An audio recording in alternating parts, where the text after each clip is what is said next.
Bring it on. Want some, get some. Can I get a hell yeah? Yes, I am a pirate. You have to go with the Pirates because, of course, they have cannons and everything. It's a pirate's life for me. Be proud of who you are and what you are. You're Pirates. It is a first down. Pirates. Because when you're at East Carolina, you go for it every time.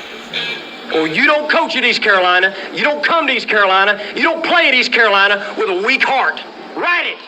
I think I've ever been in a building as loud as that was. It was deafening in there.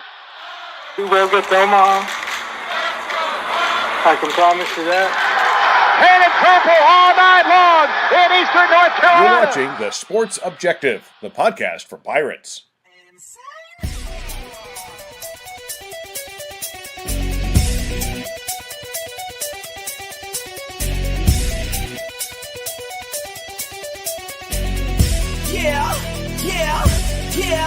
Yeah. My heart is purple and gold. I'm a pirate down to my soul. And I don't back down, not at all. Find out when the cannons explode. All right, welcome into Extra Innings, East Carolina baseball wrap-up show here on the Sports Objective. And we'll have Kyle from LaGrange Baba. He'll be here in just a minute.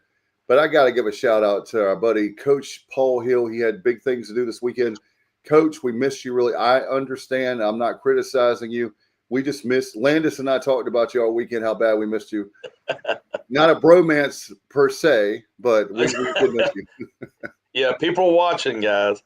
No, I had some family graduation stuff to go to, which is very, very important. It's a one shot, and had a great experience over at South Lenoir. Shout out to those graduates and all graduates.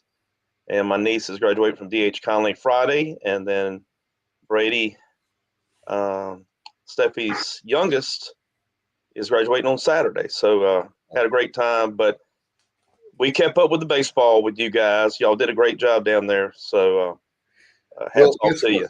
There'll be more regionals, right, Landis? There'll be more regionals, and we'll be able to hang out with you with a future regional. And next year, I'm going to put it on the spot right now. I have a lot of positives to say. Believe it or not, there's a lot of positives. We will be hosting, I put it right now, it's way too early. We're going to be hosting a regional next year. I was really happy with the talent that we have, and we'll talk about that as we bring in, ladies and gentlemen, all the way from LaGrange, is Kyle from LaGrange Barber. What's going on, guys? How y'all doing? Good. What's up, buddy? Oh, not too much. Just, proud of the way the Pirates played this weekend. Didn't come out our way, but considering everything that the season was, the run we went on in the conference tournament and then taking out Florida, it was, it gives you a lot of optimism for next year. That's what I was just talking about. It's kind of weird, but the reason I was hurt not because of the way the guys played. I was pulling extra hard for him because that adversity coach, we talked about that. But guess what? You take away the seventh inning. We're going to talk about that in a minute. On Saturday night, we lost focus. That's not Coastal's fault. That's just things happen. Eighth inning last night, we had a couple things that didn't go our way. We lost 1-0. But I just have to say that I'm really proud, and I want to say this too. We're not going to talk about some of the other coaches, one in particular. Who ain't? Oh, you can't? Okay, you want to talk about I'm not going to talk about – if we don't talk about Kevin O'Sullivan and the way he acted, if Coach Hill doesn't want to, that's fine. He knows him personally. But if we don't talk about him and the way he acted as much as it's been publicized, we look like complete idiots. Okay. I'm fine with that. I can talk all day long about it. I would just say that made me appreciate Coach Godwin even more. I've always bragged about Coach Godwin. I don't get paid to talk about Coach Godwin. He's a man of his own. But as a fierce competitor, what I was thinking about, guys, as a fierce competitor as Coach Godwin is, he would never, ever, ever on his worst day stoop to the level that happened. When I was thinking about it, there's a lot of it. Think about all the adversity our team has dealt with this year. It would be easy to be caught up in the moment and to lash out at people and you don't really mean to do it. It's just one of those moments where your temper flares, and we're all four of the guys here on this show and many others watching are very competitive. But Coach Godwin said, paraphrasing in a press conference last night, we're Pirates. We don't make excuses. We come up with solutions. That was one of the classiest things. He credited Coastal, as he should. But to think about, to have a coach, I don't care how big a temper you have. I don't care how your season's gone. You make big time money, kind of like Coach Paul Hill does. And not joking about the situation. I'm just teasing Coach. But you make big time money. You cannot make that mistake. And I'm not saying that we've all had moments we're not proud of when it comes to competing. I'm not saying that. But when you're the head coach of a national champion Florida Gators, like you have a couple years, whatever it was, you cannot make that mistake ever. Well, what was he upset about? That's what I don't understand. Was it from the loss? Go ahead. Was it from the loss that started off, or was it the whole pushing it back an hour, or was it kind of a combo of everything? It was pushing it back to 1 o'clock. An hour. It makes no sense. Let me tell you something. Coach, well, the only reason, look, everybody had to play at 1 o'clock. The only thing he could have been mad about is that he thought it, would have given them a slight advantage to play us earlier. It's not like 9 a.m. because we played late, but it's not. Yeah, it's not. Correct. Now I could see him. I could see him being upset about it, but to handle it where everybody's got a camera. Right, and then to talk to the field crew like that, I feel like if you wanted to handle director like Coach O, well, it ain't like he just found out at that moment. I mean, it was announced the night before, right? So, and to go after East Carolina players, I know that I may not be objective because that's my school. You don't go after other teams' players. What are you doing? Absolutely not. I've coached it. I have never. When I have coached, I have never, ever said anything negative. I have gone out there just like probably y'all have. If a player's hurt, I'll go there, try to help them out any way I can help them. But as far as attacking a player, cussing out a player it doesn't make sense. Look, Dave, and I'm going to go ahead and say this, and I'm going to kind of be done with it and let everybody else comment on it. But if anybody on this show, Paul and Landis don't know me like you know me, Dave, you've seen my temper. So I got one hell of a temper. And I will cuss somebody else. I'll get in somebody's face and say, kick my ass or I'll kick yours. All you going to do is beat up a legally blind man, or a legally blind man's going to beat your ass. Either way, I win. I've done it more than one time. I don't give a damn. That's just how I am.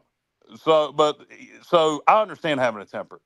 What I don't understand is what got him so mad to the point where you're a professional. You're a guy who makes over $1 million a year, well over $1 million a year, that you would go cuss out the officials. You would go cuss out the grounds crew. You would cuss out Parker Bird. I mean, it literally is mind-boggling. What got him that upset? Pushing a game back an hour? I mean, he needs some serious anger management. Exactly. If that made him that mad that he would, I mean, he's not really risk his job because it's not going to cost him his job, but more incidents compiled on top of other incidents if they just keep piling on. Right. And let me tell you something. You start acting like this on a regular basis and all of a sudden you shit the bed one season, you're gone. People will tolerate you being an ass if you're winning.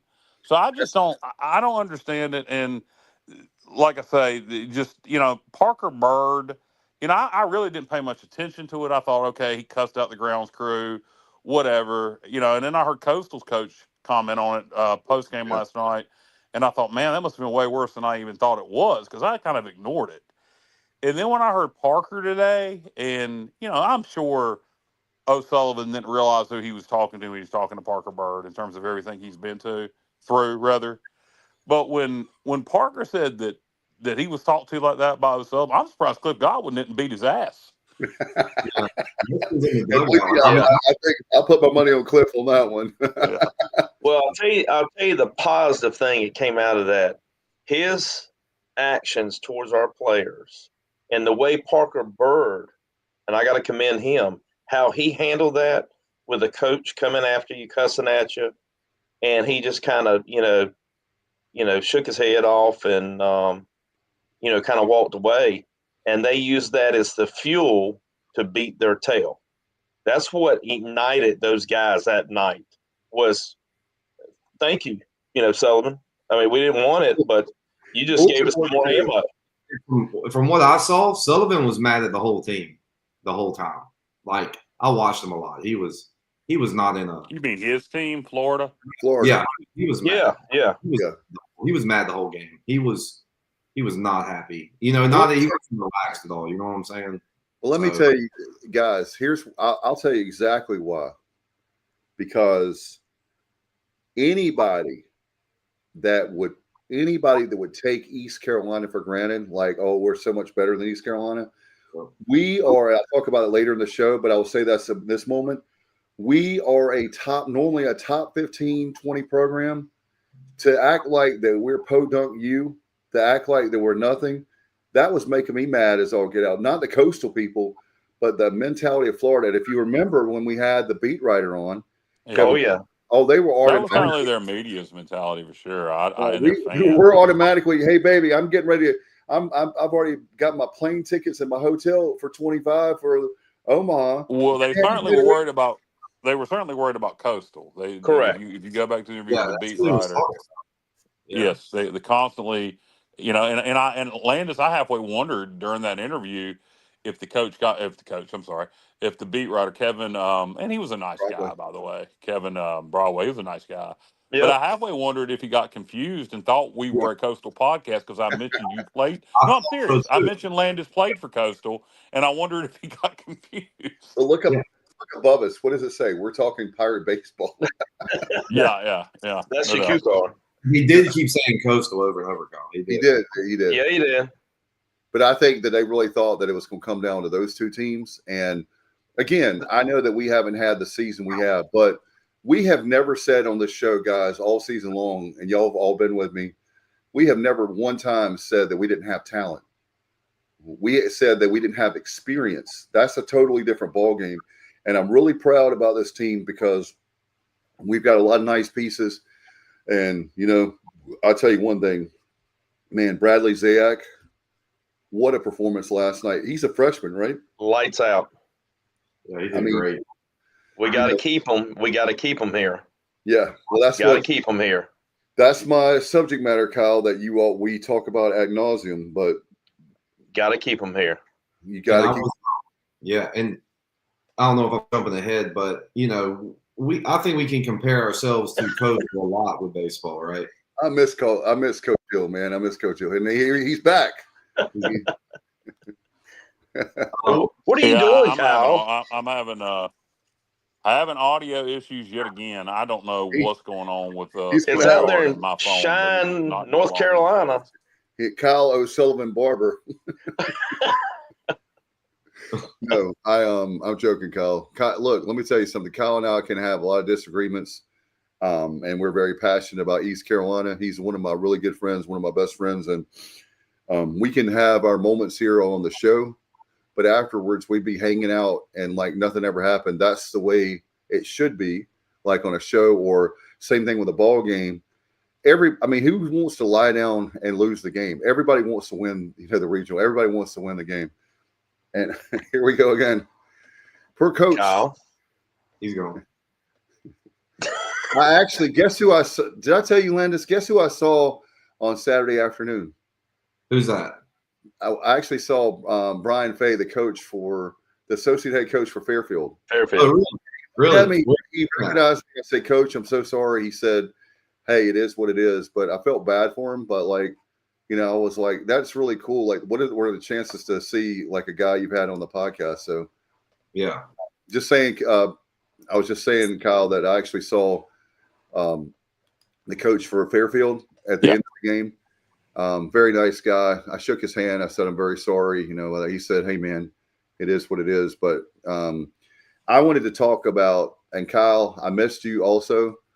because I had a few things I want to share, and I wanted to wait on purpose. So we shared. I wonder if it's going to be the same thing I want to talk about, but we'll see. It's some things Bubba shared with me, but that I want to get into. But you go ahead with what you wanted to say. I think it's probably Bubba. Not I think it's probably the same thing. So first of all, on a positive note, you always talk about these fancy drinks, and I actually the kids bought this, and I actually like it. It's a Mountain Dew Baja Cabo Citrus. Can you see that? I don't know if that's fancy, but it's you mean limited edition sodas. I'm a guy that likes straight up Mountain Dew. My kids picked it out. I tried it because Kyle always is. He's the one that experiments. I like the straight up drinks, but he tells me about the latest one. So yeah, I got a bit of a soda addiction. It's part of my weight problem. But I need to stop. Our friends at Minji's Bottling, we would love to have you on the show, Coach Hill. I wanted to. That's a problem. Hey, Baja Blast is a blast. So anyway, Kyle, I wanted to mention, and Landis and I were chiming in before pregame. So Landis, you know where I'm going. I'm going to tell you something. Kyle, I can't wait for you to be with us. I could not find out. I'm sorry. They were very busy. I couldn't find out about the actual date, but I'll try to call and find out for you. I did try for you on the right when the single game tickets go on sale at Coastal. Yeah, it's July. I'm pretty confident it's July. I just don't know the date, but I'll find out for you. But anyway, that stadium is very nice. I have to say that, and I'm not usually I'm not like a jerk about stadiums, but I'm kind of a snob. But Landis and I were talking about there were some things at that stadium that were really cool. First of all, Kyle, I want to bring you in on this. You and I have been talking about for probably the history of the podcast about how many times we've seen so many people carried out the first part or second part of like the first or second game of the year for football usually is so hot, especially when TV dictates a noon game. But anyway, they had these things called the Water Monster.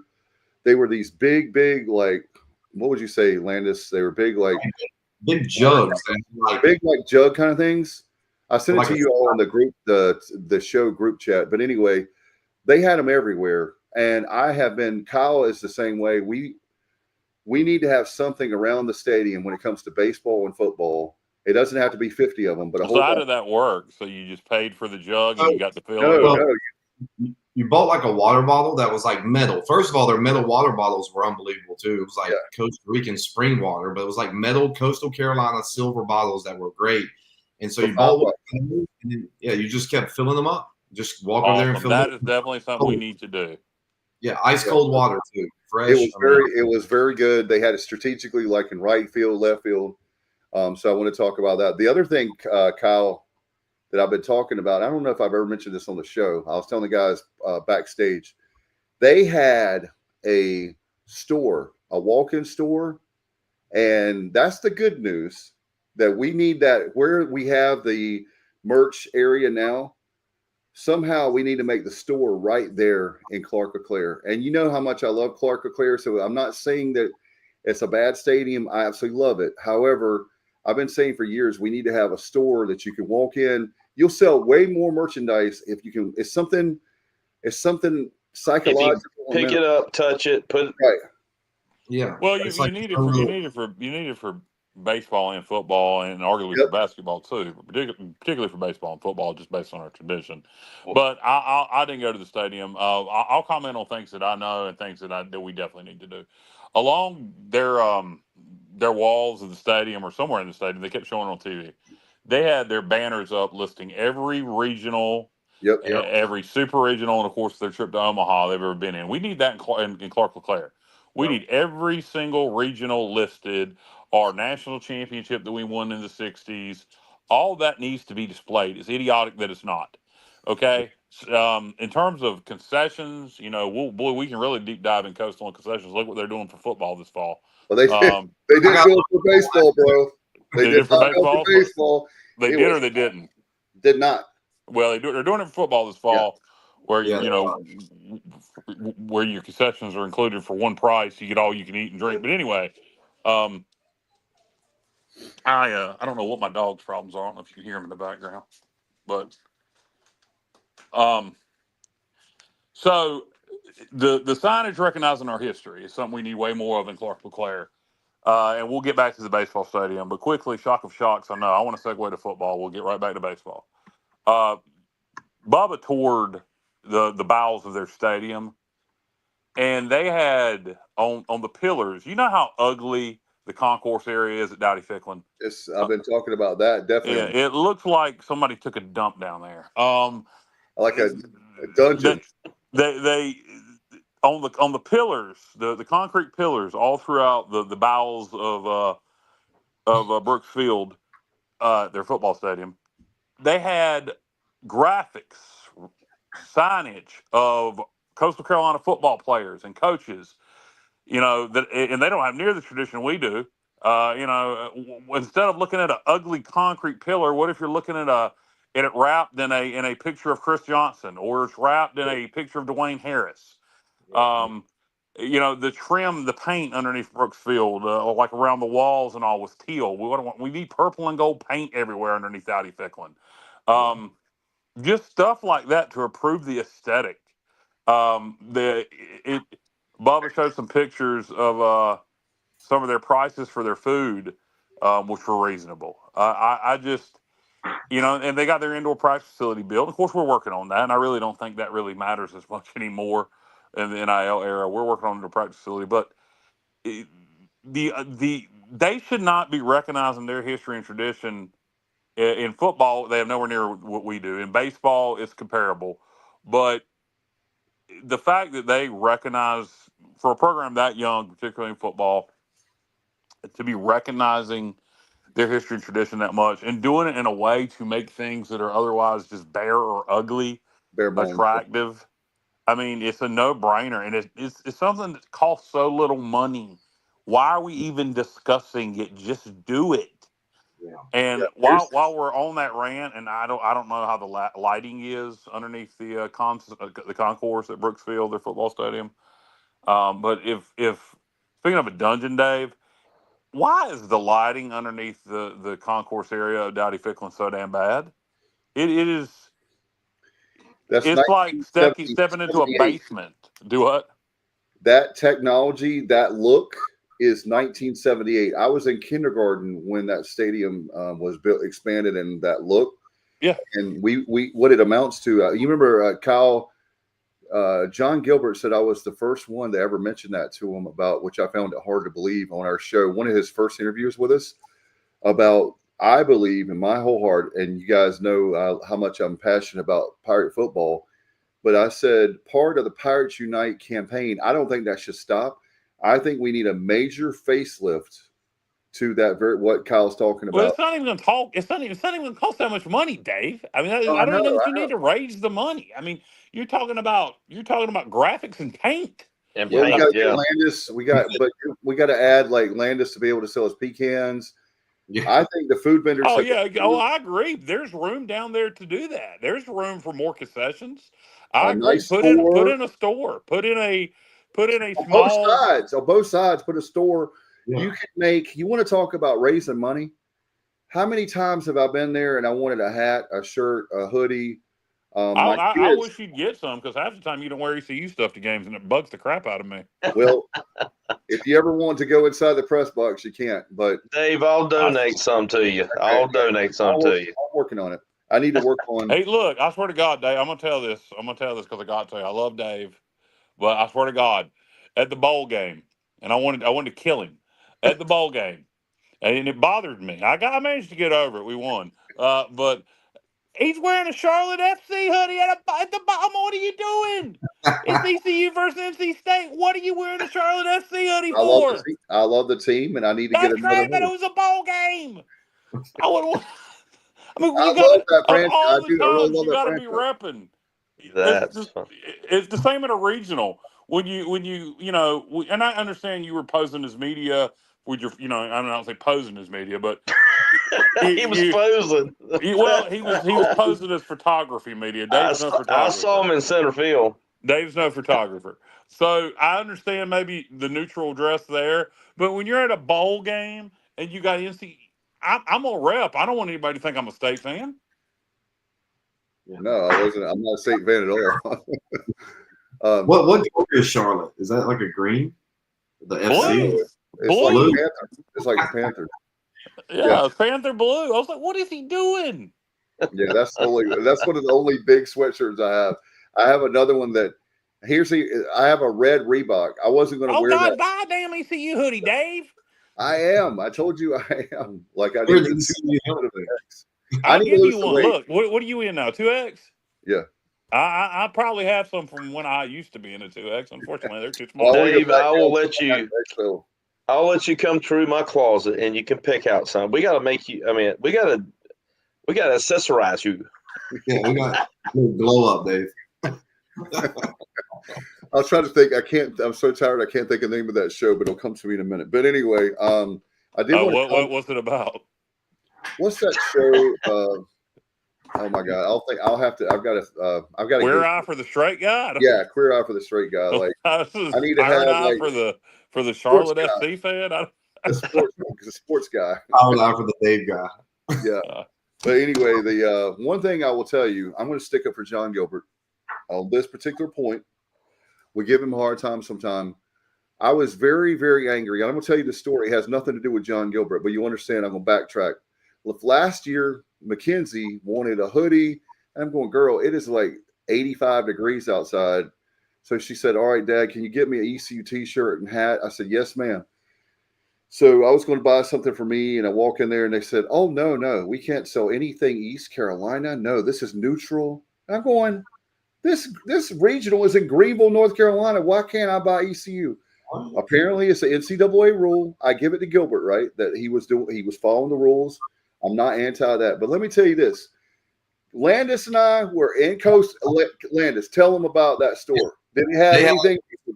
Right there on the concourse when you walk up, like on Clark Fair, when you go the first thing, you can go down or up right on that concourse. Well, that whole thing's about 100 feet. And they got a store right there. Walk-in store, nice little retail space. You walk in there, it's all Chanticleer, it's all teal and black. People were buying stuff left and right. Whitney bought some stuff. And I was told that John Gilbert was upset, and he took notes on that. But we follow the rules way too much. I could have told Mr. Gilbert that other schools did that. Just like I remember in past years, I don't remember. Correct me if I'm wrong, guys. But and I know down there they were playing Purple Haze after we hit home runs and allowed walk up. But I swear to God, when we've hosted regionals, did we not have walk up? Was it all just like no walk up music, no Purple Haze, or am I out of my mind? No, it was at that regional. The music was unbelievable, Kyle. Whoever was on the DJ, and I talked to a lot of the parents and stuff there. Coastal has they have a production team of students that does all their productions as part of their major. Their music is unbelievable, everything. I'm going to tell you something I noticed, Landis, with Coastal's walk-up music for their players. Yeah. I don't know if that production team helps them choose that music, but it all fit for Coastal and got the fans fired up. Because I was listening to one kid, and he went, "Oh, here comes the rooster." Allison James, so good. I mean, I'm not just saying, and it fits perfect for the Chanticleers rooster. But and then I noticed whoever walk-up music was Alan Jackson Good Time. I swear to God, the crowd was going to start dancing every time that started playing. What else did I notice? One of the Coastal's players came out, the Jerry Reed. Amos Moses. I mean, it was all so friggin'. I was like, whoever's doing their walk-up, those players did not choose those. Those songs were strategic. So Landis, you're saying that they have production. Yeah, there was a guy out that helped them choose those songs, even. And there was a guy that was out in left field, and the guy says to us, the ECU fans were on the fence right there, in left field for the Florida game, and he said, I don't get paid for anything. He said he said, I'm an internship. He said, I get class credit for. He was shooting all the ESPN Plus stuff. Sure, we do that. But what more I was talking about is what Landis was implying that they have a production team. It's great that kids are allowed to choose their own walk-up songs. But, I love the idea of let's help the kids choose their walk-up song, something to keep that'll fire the crowd up, something that fits, because when you think of when you think of Coastal, Here Comes the Rooster, perfect. Amos Moses, a song about, this dude in the swamp, perfect for Coastal. Good Time, that works for anybody. So Man, anyway, go ahead, Lennis. It was absolutely electric. I'm telling you, whoever was in charge of the music, it was like a full DJ. It was like a party the whole time. The whole place, what was it, Saturday night? It was absolutely non-stop party. It was just, the music was going the whole time. People were dancing the entire time. I mean, the ball game was great, and we'll get into that later, about fifth inning when the airs happen. But anyways, the whole production, the guy told me that they have a student production thing that goes to their 30 people. Yeah, they got a whole student production. It goes towards their major. It's like a big internship. It's a big portfolio for them, so they can show people when they get jobs or work for Coastal, I guess, and do all that. They have drones going. I mean, man, it's a whole different ball game. I hate to even say it. I did go to Coastal for a year, but I'm a Pirate fan mostly. But I'm not gonna lie, y'all. I did go there for a year. They gave me a great opportunity to go there. So, anyways, but I am a Pirate fan. But it makes me wonder, like, why can't ECU, with all the money they bring in, do that? Like, we can. I think there's probably there's a couple reasons probably why we haven't. One is they have a much younger fan base than we do. So that is true. I don't know. There were a lot of folks there that retired at the beach, man. Yeah, that too. But we can bring in a younger fan base by doing that kind of thing. Two, True. I mean, I was blown away, man. I played in Myrtle Beach. Conway, Myrtle Beach. It's there. Obviously, Greenville is a quote unquote party town, but Myrtle Beach is a legit party town. What else are you gonna do there? So that also has a lot to do with it too. Well, I'll tell you one thing. Hey, but this is something. Hold on one second, Dave. This is something that Landis, that I've talked about for football ad nauseum. That and sometimes our music for football is good. Sometimes it sucks. I remember if you guys noticed, Dave. I know you know this story. We started playing Pirate Town after football games and at baseball games. Getting down in the Pirate Town. The reason we started playing, I messaged. Well, I'm not gonna say who because I don't want to give away our secret sources. I messaged a buddy of mine that works for ECU. Said, hey, why the hell don't we play Pirate Town at football games or any of our sporting events? And he said, what's that song? And I sent it to him. He said, that's fantastic. And then he sent it to whoever was in charge at that time of the music for the games and stuff. And they'd never heard the song. So immediately, the next home football game, Pirate Town, was added. I just don't think we put a lot of effort into that kind of stuff. And it's hey, Kyle, they had. We need to. Yeah. Landis can tell you, but this would be. I just thought about something. Thanks to Kyle. Landis, you and I can share. We told Coach Hill, but Kyle was late for the pre-show meeting, but it's all good. I'm not throwing shade. I was just being silly, by the way. But Landis and I saw on Saturday night, Kyle, after the game, you're not happy we lost, right? But I give them credit. They had what would you say, about a 15-minute fireworks? July 4th fireworks, just while you're pulling out. Just boom, full boom, boom, boom, boom. It was awesome. Everything. Music playing. Here comes the rooster. Alice in Chains. I mean, it was just, and the fans were just having a blast. I mean, everyone in there.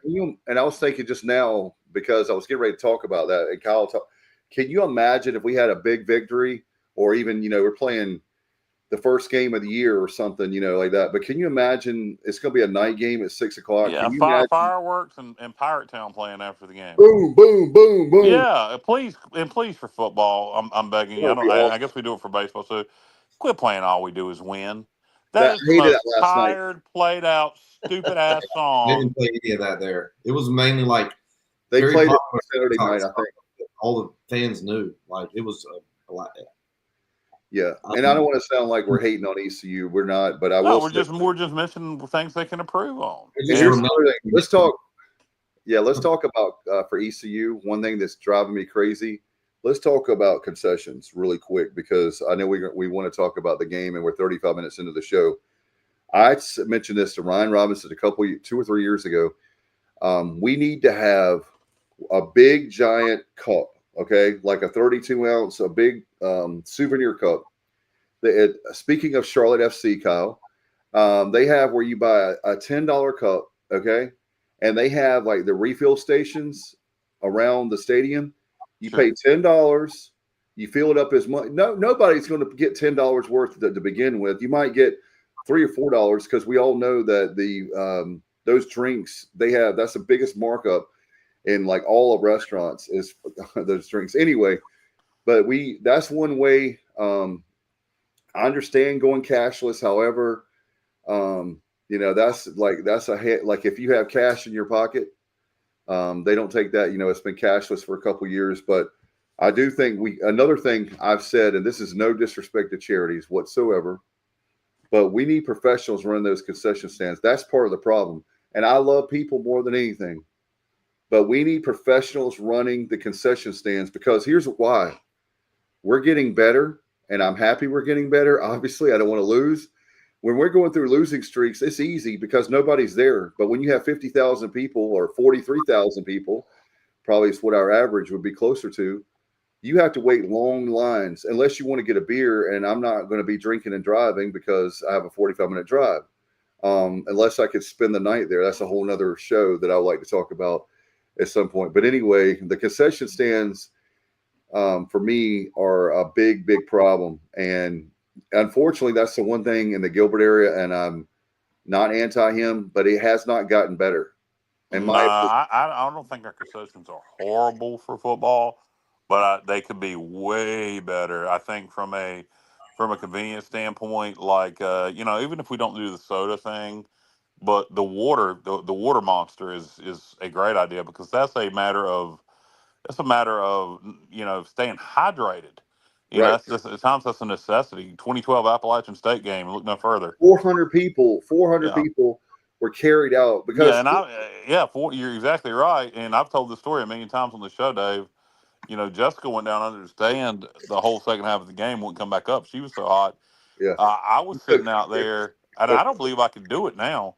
But I was sitting out there, and we had those big 1 liter bottles of water at the time. I can't remember if we still have those now or not. And people were leaving left and right, and they would leave those 1 liter bottles of water half drank.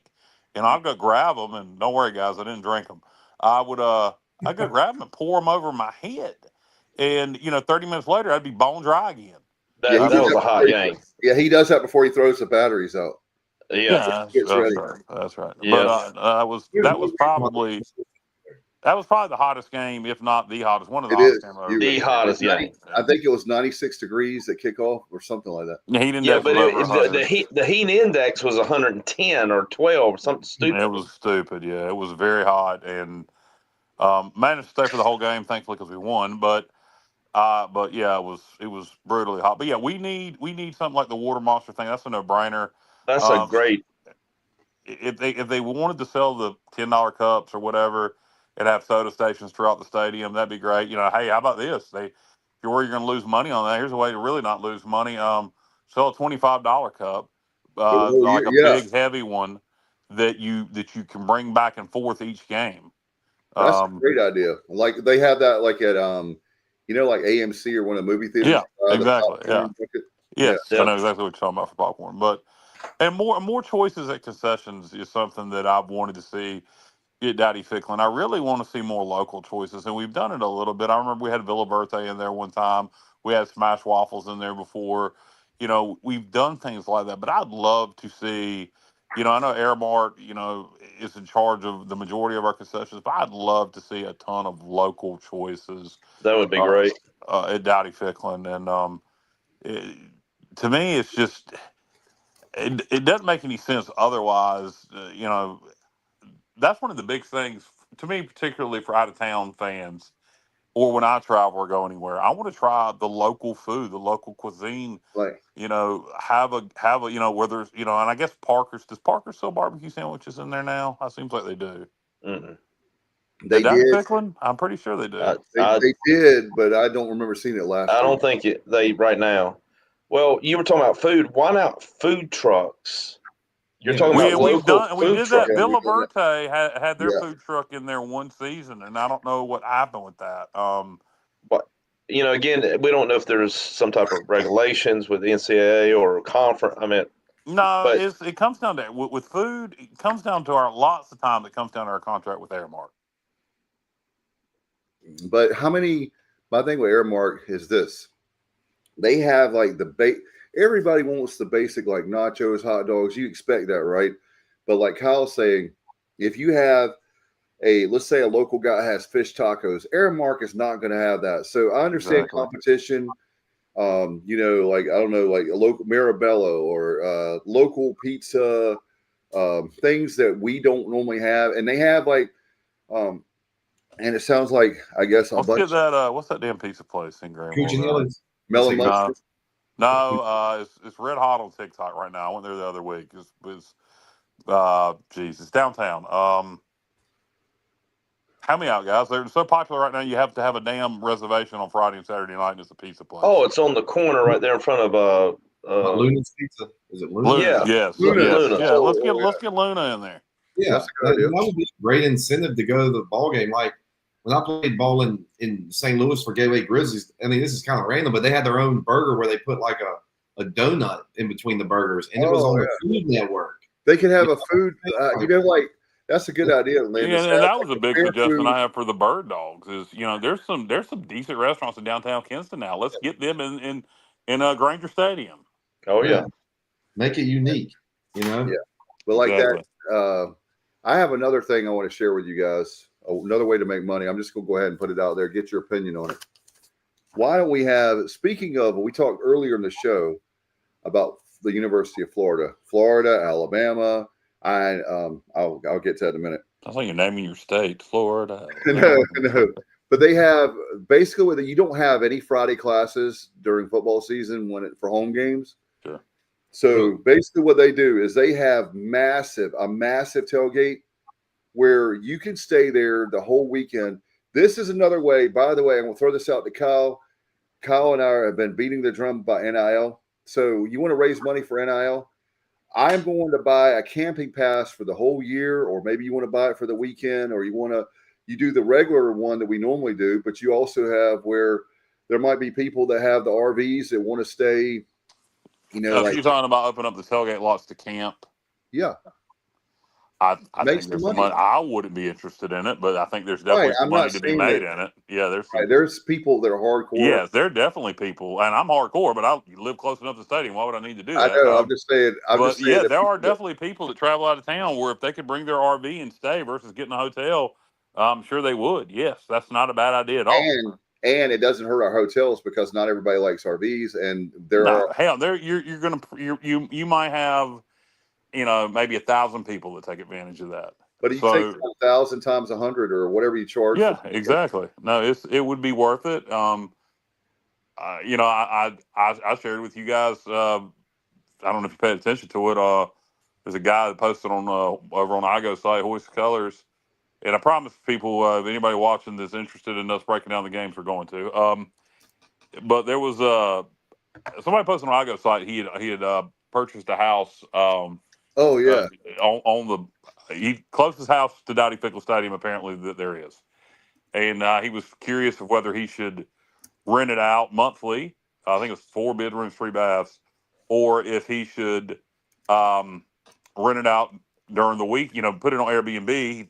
How much business could he do during football season and baseball season? And said he would probably charge during football season $600 a night on the weekends. I think that's an incredible idea. If you got 4 bedrooms, $600 a night, if you have friends and you're traveling together, that's cheaper than you're going to get a hotel if you break it up, between like you're renting each room. Hey, Kyle. Yeah. I was going to tell you, our buddy Matt Semenza will be back during our football season. He told me, I forgot to mention this to you, he told me that he wants all of us to at least one game to rent out that if they'll do it. If the guy's going to, I was texting him about it. Semenza said, "Oh, that'd be great." That guy, yeah, he's TSO. We'll have a TSO weekend, baby. That'd be great. Coach Paul Hill, take off the lampshade. I'm gonna tell Stephanie. I'd be totally down for that. Hanging out with Semenza and the guys. Will Bubba reemerge? I don't know. But yeah, I'd be totally down for that. But actually, Kyle, he's in the transfer portal. We're trying to get him back. So, okay, all right, we're gonna have to offer him an NIL we deal. love Bubba. We miss him a lot, and it was really cool. He was at the game on. I saw him last night, but the days are running together. I tell you what, I got to sleep at 2:45, and I had to work today and a dentist appointment. So I'm trying to do the best I can. Yeah. So speaking of the games, let's talk about those. Obviously, you look back at the regional Friday, the performance against Florida. I typically don't work Fridays, and I actually had to work this past Friday. And so I had to listen to the game, which it was a negative and a positive. Negative was I couldn't watch it. The positive was it made the afternoon workday go by very fast. So, what a performance Friday all around to come out and beat Florida the way we did. We came out red hot and just never really stopped. Guys, talk about the details. Like I said, I just listened to that one. So if you guys actually watched it, want to break down the details of Friday's game against Florida. I tell you what, I was having a bad morning. I just had a bad feeling. So I'm so glad. Let me say this for everyone listening and watching. I'm so happy with that performance because I'm glad I was wrong. When they were, I was like, it was such a relief to see us just doing everything right. We had Norby, we had quality at bats. There was no errors.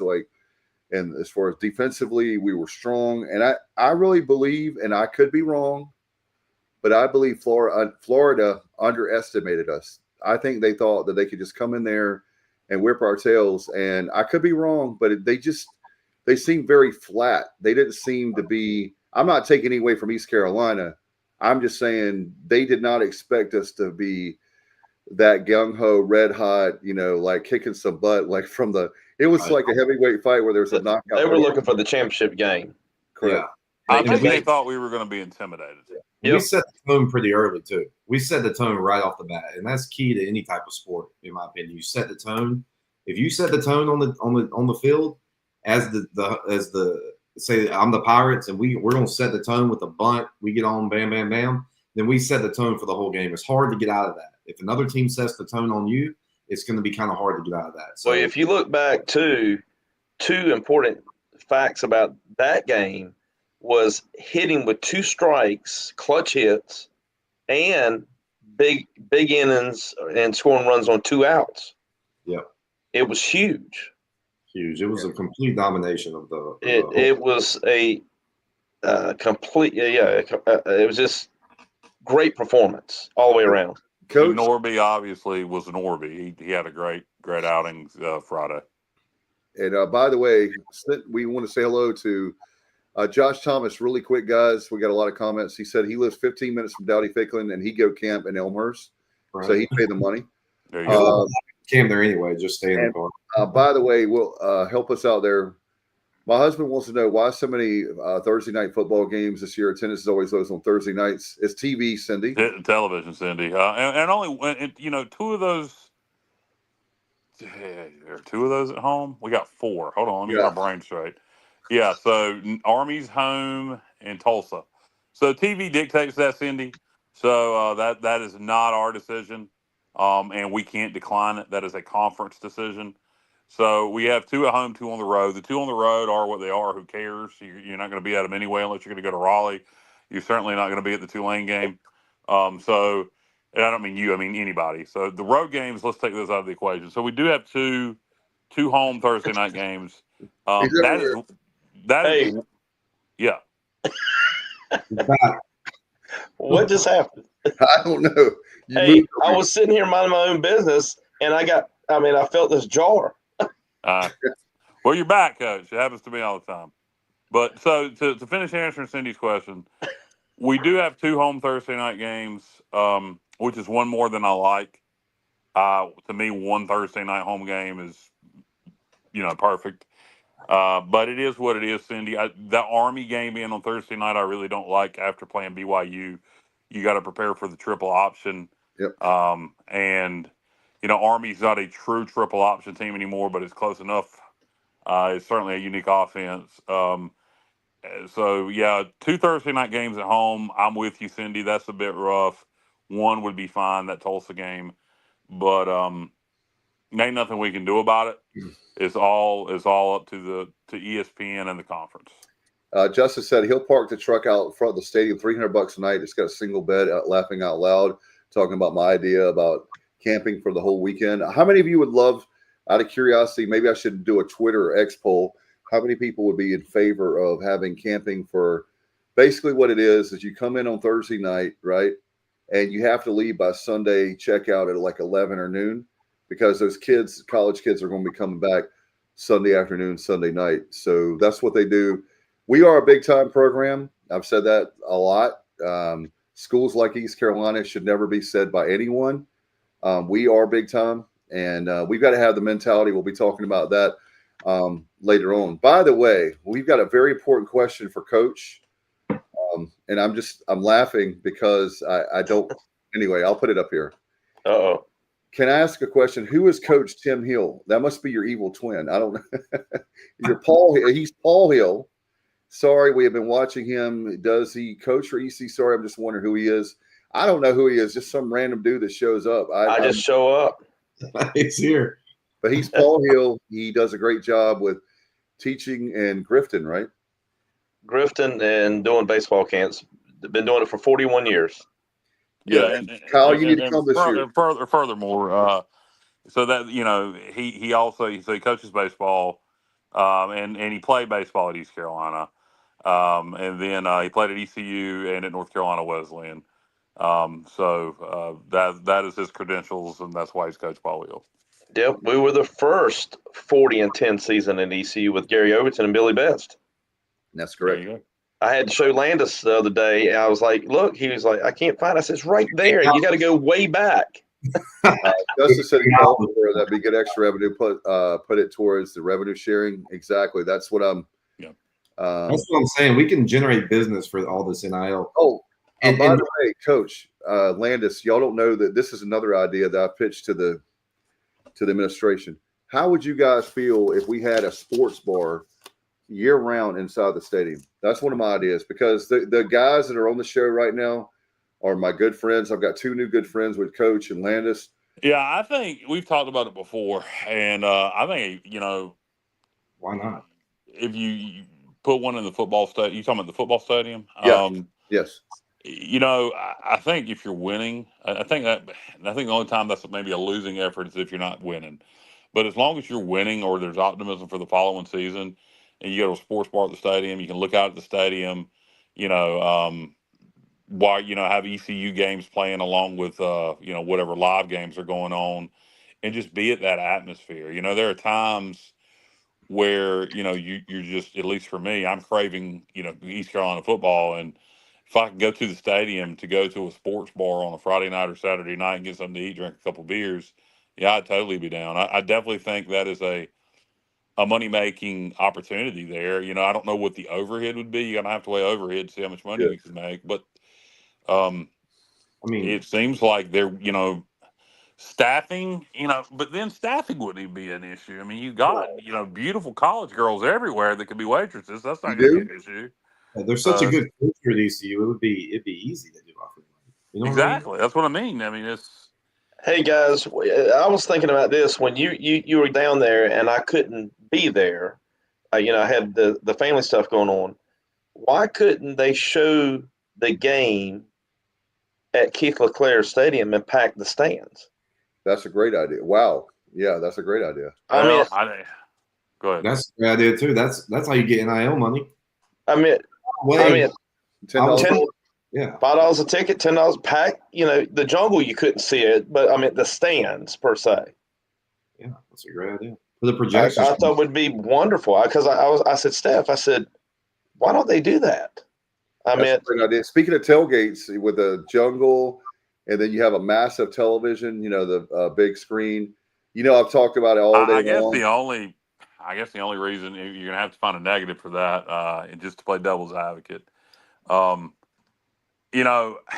people have TVs at home, and yeah, you want to be in the crowd, but what if you, $5 or $10 a ticket? The problem is you got to staff it. You're going to have people running concessions. You're going to have people taking tickets, and will it be profitable enough to justify staffing it? Would be my question. I think there's enough people. I think I agree with you, Kyle. I would say that if it was Dowdy Ficklin, there's no way you're going to get 50,000 people in there. Obviously. Right. But for the stadium, well, that's irregardless. I mean, whether you I'm get saying 50,000 or 2,000, you would think whether they did it at Dowdy Ficklin or whether they did it at Clark LeClaire, 2,000 people is 2,000 people. Coach is in there. And that's probably would you draw that many? That's my question. How many? It's a great idea in theory, and it sounds exciting, but I wonder how many people would truly come out and sit in Clark LeClaire Stadium in If you 90 don't degree try heat. it, you don't know, Kyle. Yeah, well, that's true, but But I'm know, going to tell you, I'm not going to come sit 90 degree heat when I can watch it on TV if it ain't live. I mean, they'd have it to doesn't make update the facility somehow. They'd have well, to true. they'd have to put some and AC. they have and also I mentioned I'll throw in my. What did you say, Landis? You talking about in the football stadium? The football stadium or Clark LeClaire, yeah, either one. Yeah, you put a restaurant there, you'd have to obviously accommodate. Oh no, we're not talking about restaurant. We're talking about broadcasting the game. Oh, we're on to a new subject. Gotcha. Yeah. We moved on to that. We talking about broadcasting. Well, another thing too, while we're on the not just a single game, why don't you do a season pass when they're away? Why not do that? That's a great idea. Wow. I mean, I'm not a dumb jock, Dave. You're not? I'm playing with you, Coach. I know you're not. I'm just messing with you.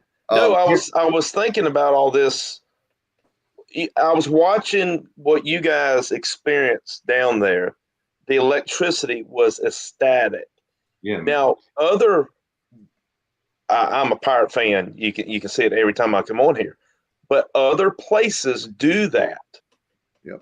They fill the stands. If you don't do it, if it don't work the first year, then can it? Try something else. But I would try it. It seems like another thing is you need to coach. Hire me. I'll be in charge of that. Let's do it. All right. Here's the thing I will say. You have a great idea. I like what Kyle was saying about that. You do have to worry about the overhead. I'll tell you our biggest problem in East Carolina. You know what it is? We do not promote ourselves enough. We have, for example, the Coach Hill idea, right? You need to be pumping that up in January. Hey, this year we're trying something new for this, maybe. I would be glad to be part of that. Put me out there. All right, all right, let's see here. We got a lot of people. I got a question for Kyle coming up, but for this topic, Justice said, love that idea. Hill, never thought about that. Johnny Robertson said, I agree, Coach. I would have went. Justice said, didn't they already try that? Have a movie night on the field? Well, that was it rained out, but it was a movie night. It's not baseball night. Right. That was Field of Dreams. Oh, where'd y'all go? I'm right here. Well, they planned on movie night, so they would have staffed that. He's saying. Justin Butt said, "Bring back the Diamond Dancers." I mean, I don't know where the other two guys left. Hey, I'm right here. Hello. Oh, you probably need to log out and log back in. I'm good. Oh, you're good? Okay. No, I'm good. The other guys are spinning. Not on my end. I can see everybody. I'm spinning all right. It's because I've had. Are they still up there? Yeah, it's your end, Paul. You need to log out and come back. His head's going on to the pirate. That's I don't think he can hear y'all at all. No, he's gone. Yeah. Oh my gosh, I get it. I did.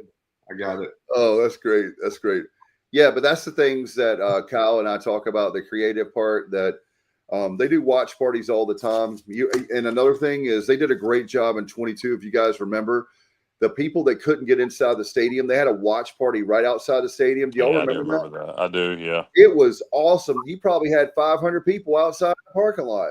Yeah, I do think for special occasions, regionals, bowl games, big rivalry games, I do think that could be a money-making venture.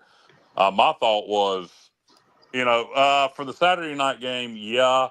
Friday afternoon, Sunday afternoon, no way I'm sitting out in the heat at Clark LeClaire to watch a game on TV. But I do think that there is some potential there for certain games for sure. But we promised we talk about the games a little more. So we talked about Friday.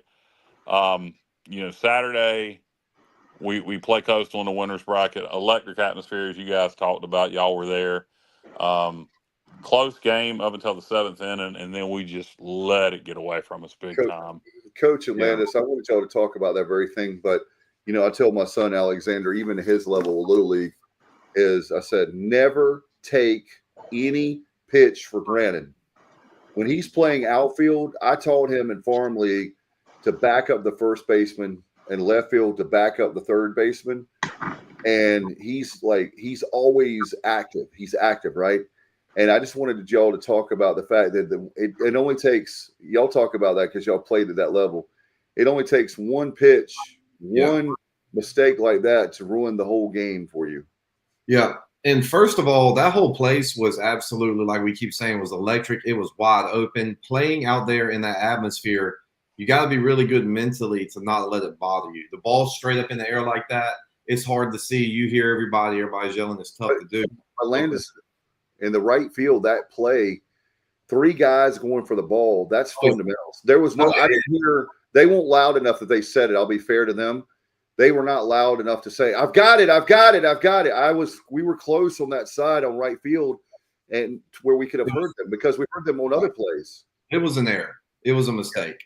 Yeah. The three, y'all talking about the Three Stooges moment? Yeah. It was a right fielder's ball. It was a right fielder's exactly. ball. It definitely was. Then it was a mistake, and that can't happen. It's like we were talking when the teams are going, and it happens a lot. It's a pattern. If a team usually, if they're going scoring a run here, they answer with 2 runs. Someone answers with 2 runs.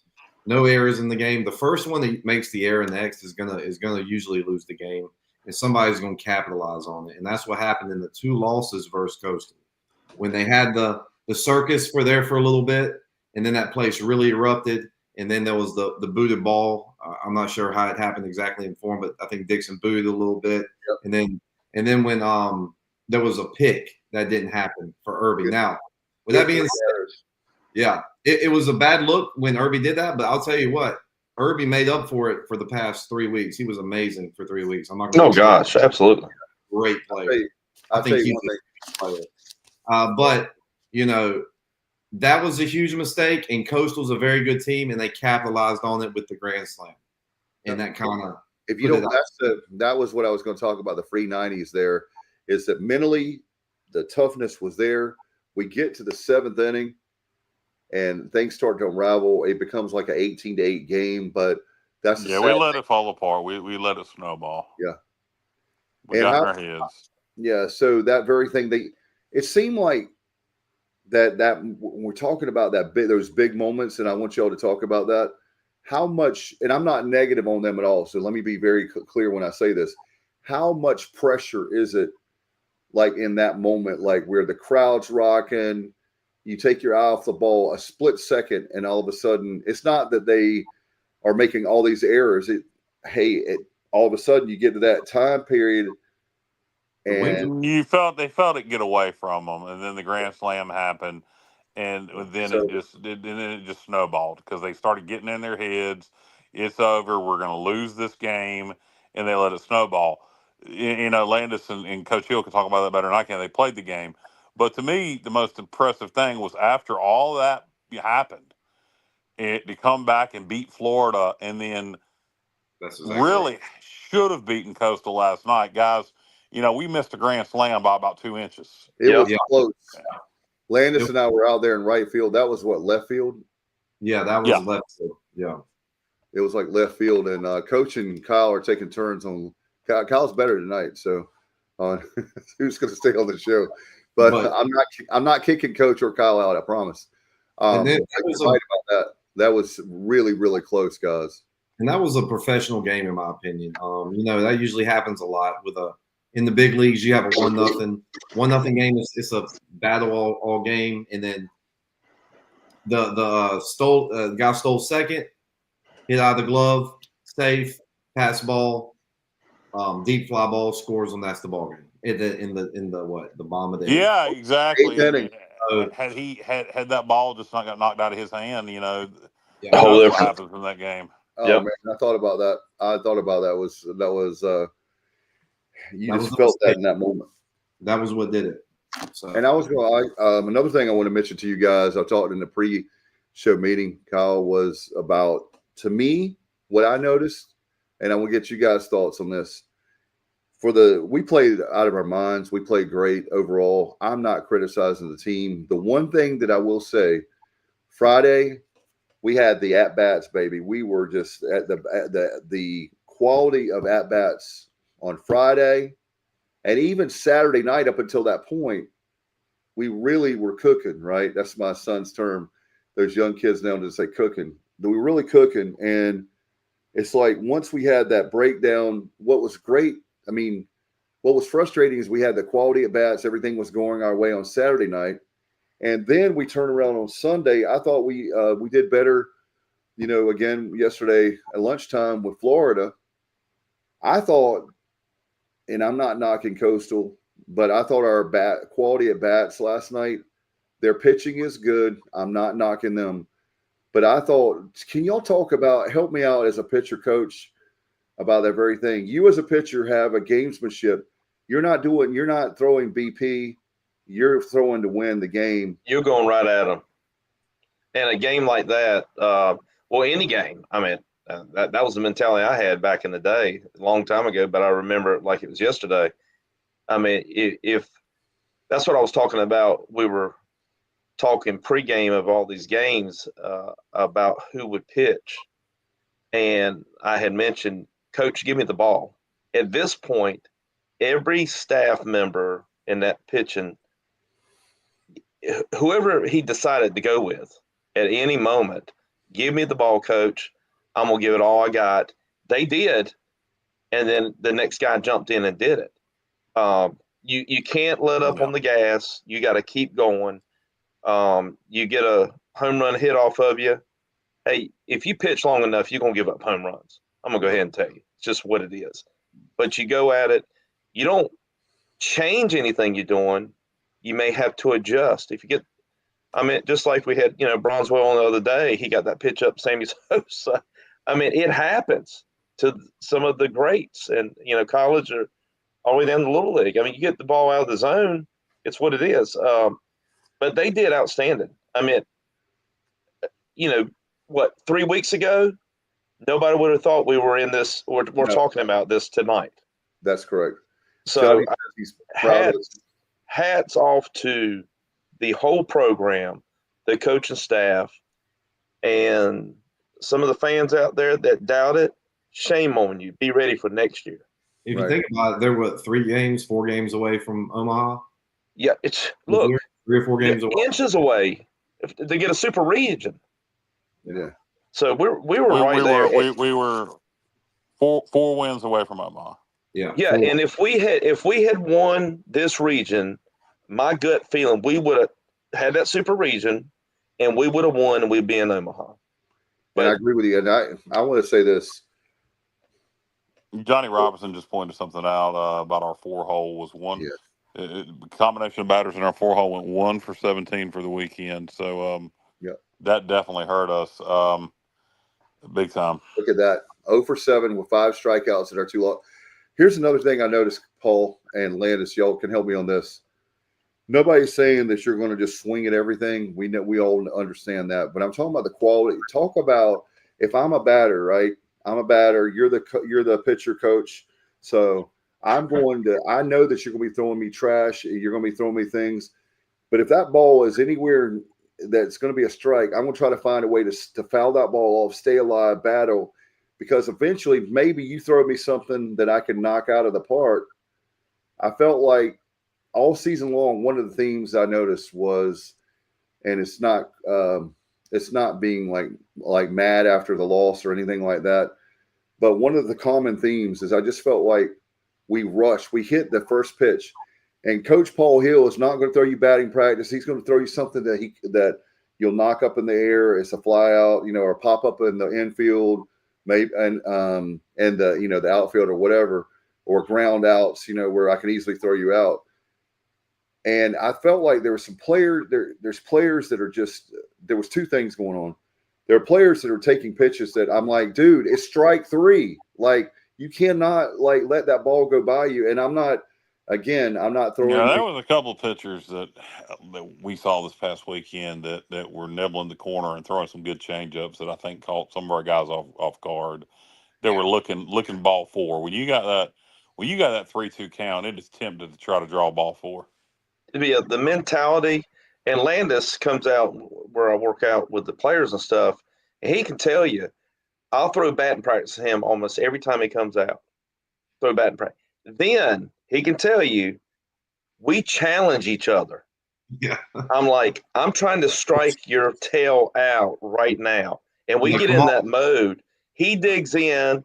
I'm pumping what little bit of gas I got left at age 58. And we challenge. 93 miles an hour. I clocked we're 45 feet away, so it's probably pretty close to it.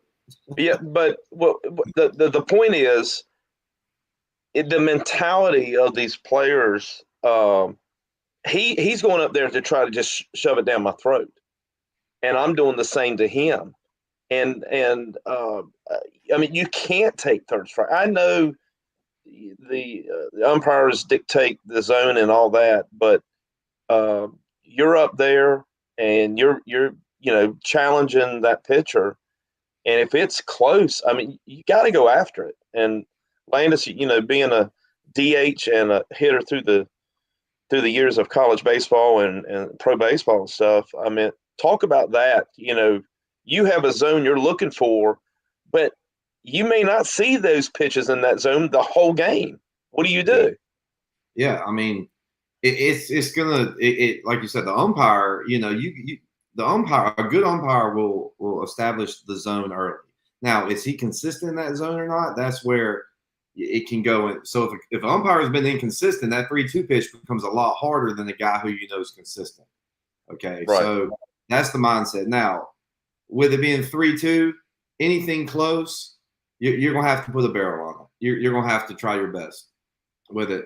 Now, obviously, there's a lot of different reasons. Like the guy who came in from Coastal, that lefty was pumping 94, 95, and his ball, I could see it from the outfield, was moving like this. I'm gonna go ahead and velo. Yeah.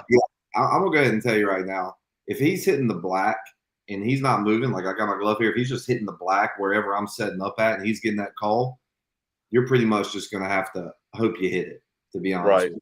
Right. So honestly, you got to set, if it's 3-2, like I was thinking, I would love to be in that position Irby was in at the very end of the game. I thought he was going to hit it out because he's so clutch. But they threw him, I believe, what was that? 2 sliders and then a 2-seamer that was literally at the knees that could have been called either way, that was moving, that was coming right at him. So 18-year-old kid, he took some great swings at it. I would have done the same thing. He probably missed it by just a bit. He probably just missed it. Hey, we saw it on TV and stuff, and listen. What are y'all's take on the officiating behind the plate the whole series or the games that y'all saw? I mean, I felt like it was pretty good from what we saw. I mean, I was a ways away. I mean, we could move all over the stadium, but I was in the Adirondack chairs, to be honest with you, on the boardwalk on the wall. He was on Broadway at the beach. What is he talking about? He had his umbrella. Coastal fans, because they were trying to rag, they thought they were the Jungle too, but I let them know that they were pretty. They had nothing on the Jungle pretty much. Anyways, from what I could tell, it was pretty consistent. I don't know about on TV though. Was it consistent on TV, Coach? Well, I mean, it looked like it's pretty consistent, and they were pretty consistent, both teams. And that's what you want, right? I mean, right. That's exactly what you want. Yeah, because you know what the zone is as a hitter and stuff. If they're all over as a pitcher and a hitter, it's mind-boggling. Yeah. Like what am I supposed to do when I'm getting it hitting that corner, and he's saying it's there was some that were even from the outfield. You could look but overall, Justin, I give the umps a hard time, but we didn't lose that game because of umpires. No. I was just asking about the officiating because to establish a strike zone is important. Now, we'll say this as a pitcher. If the zone is not what you think or what you want it, if you're consistent hitting that spot, eventually, 9 times out of 10, they'll open it up or bring it to where you've been throwing consistent. Yeah. Yeah, Justice said they were consistent all weekend. The worst was Saturday. The guy was showboating. I won't happy. His like Savannah Bananas. His mechanics were his mechanics were bad. I look, That's like where I said, yeah, we were.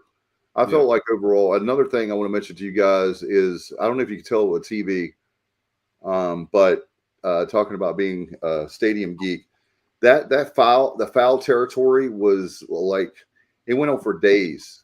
Am I wrong, Landis? That is the weirdest thing. Like you got a beautiful stadium, and you should see Coach. I mean, those guys for the Pirates are still running to catch the ball right now. That's how it was like this way. You know how you have like a normal like foul territory? It was the foul territory. The player would go almost out to where the gate is where you leave on the third base side. Wow! It was massive. It was huge.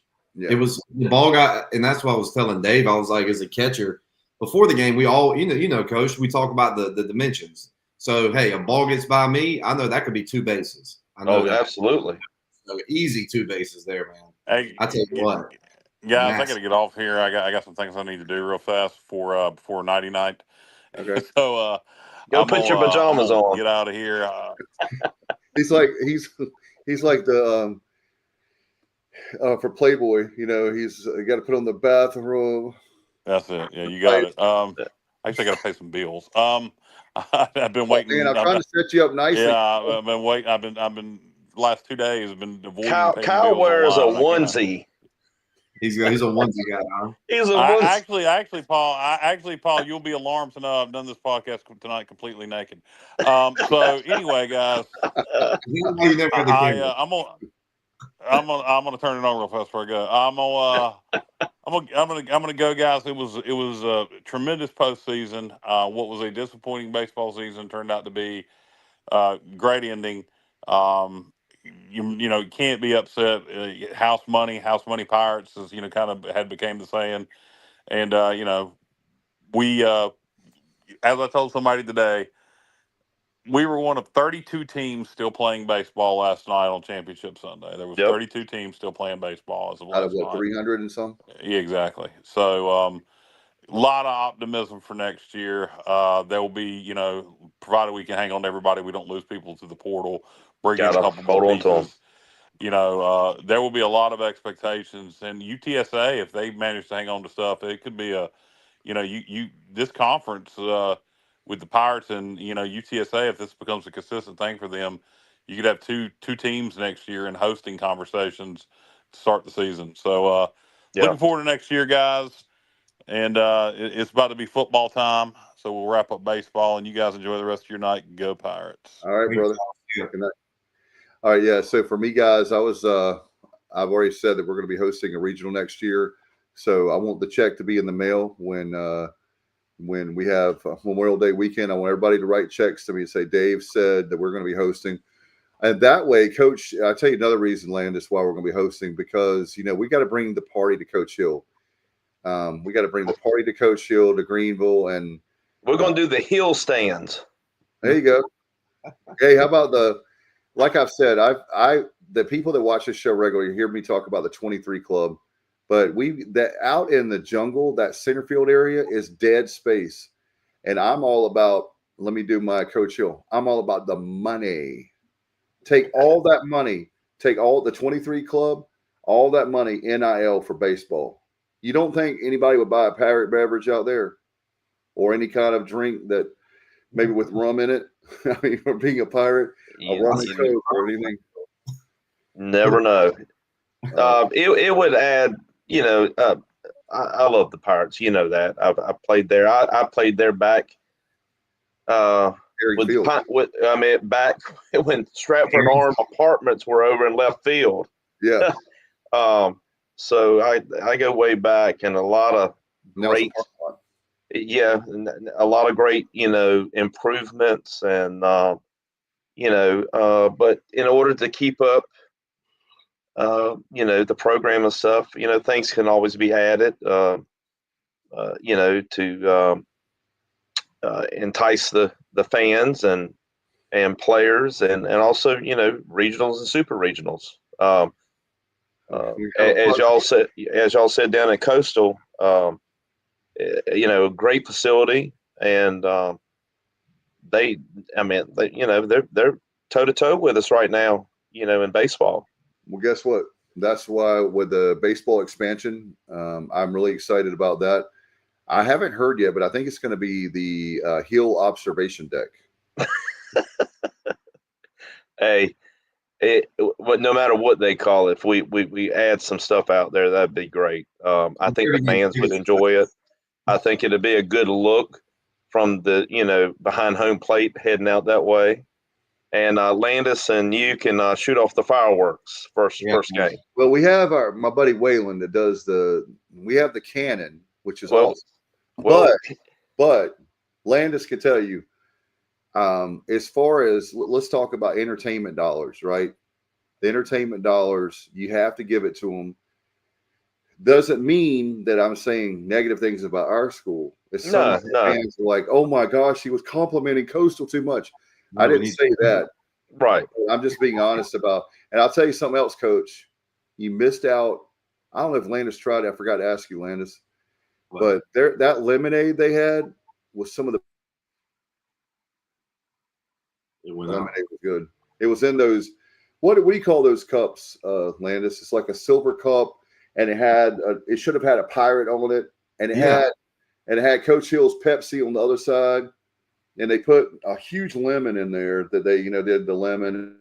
Well, I'm Pepsi with 3 lemons, brother. Yeah, they sure did, Dave. They had that really cool. All the stuff was just so well put together, like even from the cups to everything. Right. Yeah, I've been to 23. We went to Charlottesville. That stadium is good. It's like different parts of the stadium. Right field was I think the newest part they had built was absolutely gorgeous. We were sitting in left field with the guys from with the megaphones. It was so crazy, like this big platform, maybe that you're doing Coach Hill construction, and you have like all the scaffolding. But it felt like when people were jumping, it felt like we were getting ready to go right through that platform in left field. And it was weird because the whole stadium is gorgeous, right? I'm not knocking the stadium, but from right field to left field was night and day difference of the look, the aesthetics. They had a lot of good things going. There was a beautiful stadium all overall, but I have to say, Coastal was one of the best away stadiums I've seen recently. And with the improvements we just have to keep. That's the thing. We can't, just like in that ball game, we can't stop. I think it's funny when we're like, oh, we're good now. We've got the indoor practice facility. No, what you don't understand is here's the thing. I read an article, guys, when Cincinnati was in the American. That was a 10-year deal where they just built massive amounts of buildings. Boom, boom, boom, boom, boom. Do we have what is it, like $100 million that a year that Carolina has? We don't. But we're still not $10 million a year. We're like $54 million, or it's right about half of what Carolina has. But look, you keep the foot on the pedal and don't let off. Right, exactly. We don't want to be catching up. We want to be ahead. Everyone on this podcast is a leader, right? Oh, and yeah. By the way, Landis, I forgot. I apologize, brother. You can tell that I'm really, really tired, but I forgot, and so I'm gonna make up for it now. I hope. We got to talk about the pecans. Oh yeah. So, I think we had another order from John too. We're gonna send those out tomorrow for you. But Billy's Nuthouse Candy Company.com. We do all our fresh pecans here at our farm in Ayden. We grow, harvest, process, and candy all our pecans at our farm. We use a fresh pecan, again, only from around here, nothing from Georgia, everything around here. And we use Ghirardelli chocolate and vanilla and everything. So try us out. We're at the farmers market in Greenville a lot. We're in Davenport Harvest Market. We're going to be at the new Oak Cattle Ranch down the road from us on 102. It's my buddy's opening up a really cool grass-fed beef place. So he's going to have a retail store there. We're actually Snack Shack is in the Snack Shack. It's in Mike's small shop. Yeah. Hey, it's over at Coach Hill's house too now. Hill's got some. He's VIP with it, so he always got my nuts over there. Well, Brad says was a good one. at the end of the year, future is bright for the Pirates. Stevie Fly, what's up, brother? He said, "What's up, guys?" I want to get your thoughts on. I know how you guys both feel about NIL, but I was just going to say this before we get out of here, and I don't know how much time, but I'm looking at the time; it's 9:30. But I will say this: we have I'll say this again: the best coach in America. Whatever Cliff wants, Cliff gets. Yes, we have the baseball expansion, but I'm talking about just all those creative ideas, including Coach Hill. All that money goes to NIL. The 23 club, all that money goes to NIL. Maybe you have the massive tailgates. When we're not there, we're there. There's all kinds of things that we can do. The movie nights, maybe have movie nights and get people to come in and pay $5 to get in. You can't get a movie no offense to our movie theaters, but you can't get a movie for $5 now, and it's not going to be one you're competing with. And Dave, it's not only watching good baseball, good quality baseball, our own Pirates, but at the same time, it's for a great cause. Right. We have to come up with. Let me say this. I'm going to make a phone call to Coach Hill because I know there are players that need money. So I'm going to call Coach Hill off the air. I don't want to put him on the spot. But I did want to ask you guys. I think it's funny because I hear these people go, "We cannot compete with the SEC." Well, not normally, especially not football. But baseball, we are right there. And Coach Hill and Landis know that there's certain things I'm not going to, as much as I love ECU, like basketball, we're not there. Baseball, we are right there. We're going to win a national championship, but we've got, as fans, I'm not talking about the players. It's coming. We've got to do it. I didn't mean to cut you off, but as I said throughout the entire podcast, and I want to thank you guys for allowing myself and Landis on board. Yeah, I said this would be a special season. The adversity and stuff. I think this will. Everybody wanted to go to Omaha this year. I mean, everybody wants to go every year. Well, reality, we didn't. But we had a special season, and I think the adversity, everything we overcame, Coach Godwin kept the team intact, and it was tough. It was tough on everybody, especially the players and the coaching staff, and they held it together.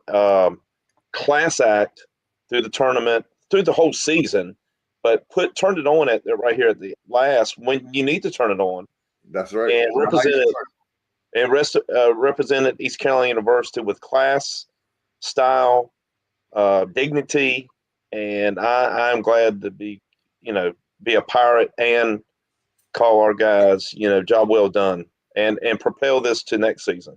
Yeah, I'm gonna last call for comments before we get out of here. I do have another interesting thing that I failed to mention, and all three of us are music guys, I believe. Why not have concerts? Philip, what's up, brother? Appreciate Absolutely. Hey, you know what? I'll tell you right now, you get a big name come in and we can sell, all those seats and have it in the jungle or have this big, massive stage, I don't know, in the middle of the outfield or whatever. But I'm going to tell you right now, if you had a concert every year to raise money for the Pirates, I'm not the smartest dude in the classroom, but there are plenty of people that would buy. There are people, exactly, Philip is saying for NIL, exactly, Philip. There are people that probably don't even care about whatever concert you're having, but they're looking to buy the tickets to help the school out. And, hey, what better way to be together with your friends, to hang out with beverages and have a good time? Or how about this, Dave? Since you're the master at this, I heard you're great at this. Oh, God, please. Why not have a stage at the ballpark to raise money, have the largest karaoke ever in the state of North Carolina? I'll do it. I'll do it for free. I'll do it, John Gilbert. I'll do it for free right now. I'm not taking a dime. And Dave, have a big name, Parmalee or somebody come in to help promote that. But you get up on stage, you get to sing one of their songs or a song of your choice and have a lot of fun. Like you said, food, get the local food trucks out there, Absolutely. beverages, Minji's. with Billy Parker and tiebreakers and everybody out there. Oh, we've already got a sponsor. We got our first sponsor, ladies and gentlemen, Justin Butts. That's what I'm talking about. How many Pirates supporting Pirates? And by the way, Paul Hill, Kyle has he's just scared to ride in the truck with Justin. Can I put you on the spot? Let's do it. Queen Anne's Revenge. Is that right, Justin? And I just think it would be cool to Atlantis. I was thinking about having like a GoPro or something in there, and where you can watch Coach and Justin joke around, have a good time. I don't know. We've been trying this. It's the third season coming up. I've been trying to get Kyle to do it, and he's so funny. Oh, look at this, Coach. I'll do it. We'll do it. Maybe Stephanie can go too, but I think it'll be a lot of fun. YouTube. Hey, one more thing, Dave. Why not a home run derby at the stadium? You know what? Now that you could have the dads category, you could have collegiate players, you could have little league, Babe Ruth age groups, 50 and over, like us guys. Why not? People pay $5 to get in, like a small amount, all NIL, or $10. Yeah, and you could also go a little bit further. Each participant gets sponsorships. Yes. No doubt. It's a no-brainer. And that money, all that money is going to NIL. Again, I would love to be on that committee or position. What do you think, Dave? Let's do it. Landis? Hey, I'll do it. Like I said, I'm not trying to make any money off the university. It's the exact opposite. I'm putting my money where my mouth is. If you need me to be there, I'll do it absolutely for free. And that doesn't mean Coach Hill, Landis, and I, we love money. But we love our Pirates, and we will do that to help out our school. I'll speak for myself. I'm sorry, guys, to volunteer. Nope. Would love to do anything to help out. Bring the MLB Home Run Derby they put on at Durham to Greenville. Hey, whatever exactly. Look, I'm telling you, my kids, my son and daughter begged me. They're like, Dad, don't forget about the Home Run Derby. That's one of their highlights of the year. They saw it, I think it was on the show, on the Major League Baseball video game. But they for the last, I would say about 3 years, they've wanted to watch the Home Run Derby when we're together. So anyway, do anybody have doing last call again one more time because we want to get out of here? But quickly, Coach, while we're waiting for any last calls or questions or comments, your final thoughts. And also, if you guys want to stay on, we are wrapping up ECU Baseball, but we were talking about doing a summer bird dogs and maybe following our Pirates with Christian Bateman has taken the task on. I give him props, by the way, guys. He's going to be covering our Pirates, like Parker Bird's going to be with the Steamers and the different ones.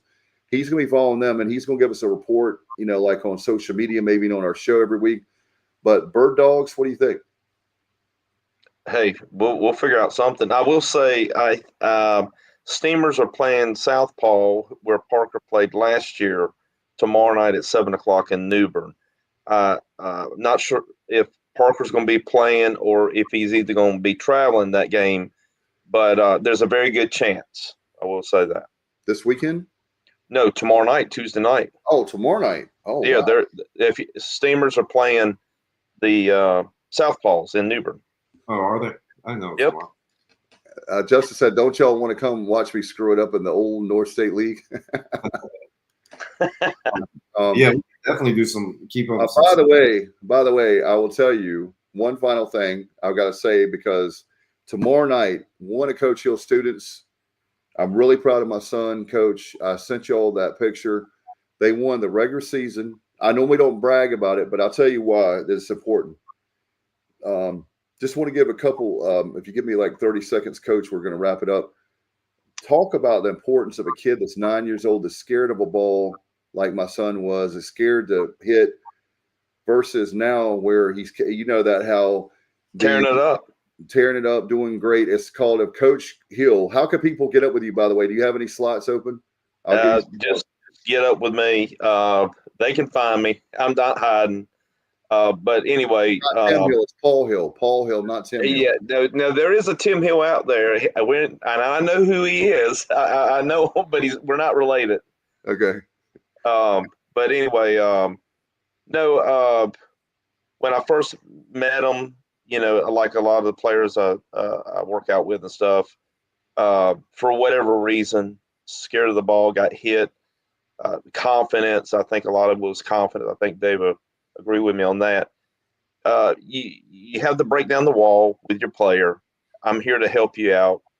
I'm not going to criticize you, but I'm going to be straight up with you and tell you, some things.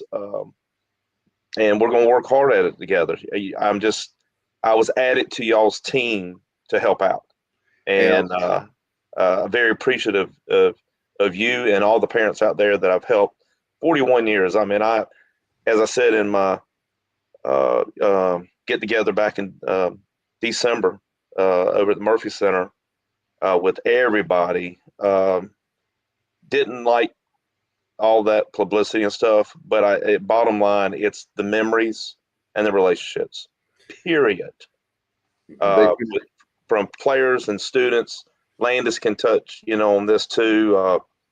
He's younger, not as many years as we, but he's right behind us. I see his passion. Yep. We lost coach for a second. Yeah. But he's actually Tuesday and Thursday this week. He has tomorrow night, the semifinals. They get a bye. They're in the semifinals. His team is the Lions at Williams Youth Baseball, and they were like not last, but last couple of years they've been pretty much next to last or maybe middle of the pack. And this year they're the regular season champs. They have a chance to win the local championship, and to see that kid from nine years old, the scared kid, and then he actually goes to Coach Paul Hill. Talking about Alex again, Coach, really quick. That's my cue to go to bed. I got EOGs tomorrow, science.